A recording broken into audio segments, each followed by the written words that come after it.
आदरणीय व्यासपीठ, माझे गुरुजन व विद्यार्थी बालमित्रांनो, सर्वप्रथम सर्वांना स्वातंत्र्य दिनाच्या हार्दिक शुभेच्छा.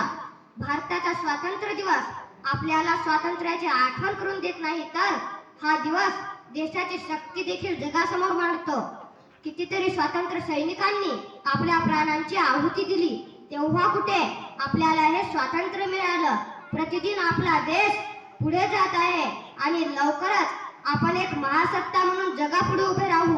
कृषी क्षेत्रापासून ते औद्योगिकरणापर्यंत आपण जगातील मोजक्या प्रगत देशांच्या रांगेत आहोत आणि सतत आपला देश प्रगतीपथावर आहे.